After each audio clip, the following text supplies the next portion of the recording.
Assalamualaikum warahmatullahi wabarakatuh. Kami dari kelompok 4 yang menunjukkan tujuan pembelajaran mengenai perlawanan Kesultanan Banten. Pertama-tama, nama saya Gimana Putri. Nama saya Dina Amalia Firdaus. Saya akan memelihara saya dari Hasan Farizana.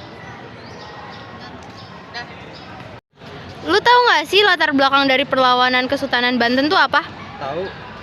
Jadi latar belakang dari perlawanan Kesultanan Banten itu ada dari faktor ekonomi, politik, sosial, dan budaya. Kesultanan Banten pada abad ke-17 didatangi oleh kolonial Belanda karena ingin menjajah. Kolonial Belanda ingin menjajah agar merebut dan merampas sumber daya alam dan perdagangan di wilayah Banten.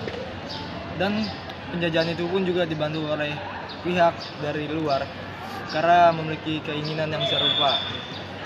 Namun akhirnya pada akhir abad ke-17 pun Banten dijajah oleh Belanda dan akhirnya terjajah. Namun sejarah ini harus selalu kita ingat dan kita Kalau kronologi terjadinya perlawanan Kesultanan Banten tuh gimana sih? Kronologi terjadinya Kesultanan Banten pada awal-awal abad ke-17, Kesultanan Banten menghadapi tekanan dari Belanda yang ingin menguasai perdagangan dan rempah-rempah di wilayah Hindia Belanda. Beberapa kunci termasuk penjajahan dan konflik militer antara Kesultanan Banten dan Belanda. Salah satu peristiwa signifikan adalah Perang Banten pada tahun 1656 yang di mana Belanda ingin menguasai Banten dan terjadilah pertempuran yang sengit. dampaknya itu apa sih?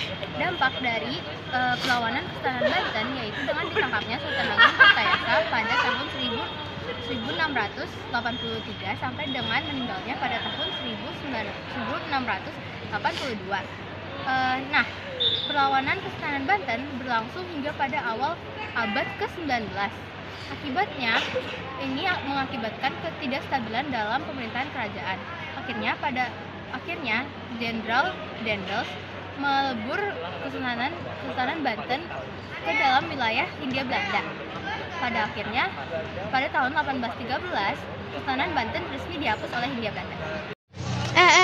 Nilai yang dapat diambil dari perlawanan Kesultanan Banten apa sih? Jadi nilai-nilai yang dapat diambil dari perlawanan Kesultanan Banten adalah bahwa kehancuran di sebuah kerajaan di Indonesia dapat disebabkan oleh keserakahan karena sesuatu yang dia inginkan harus tergapai. Contohnya adalah Sultan Haji yang bergabung atau bersekutu dengan VOC Hindia Belanda, padahal Sultan Agung Tirtayasa sangat menentang persekutuan VOC di Nusantara.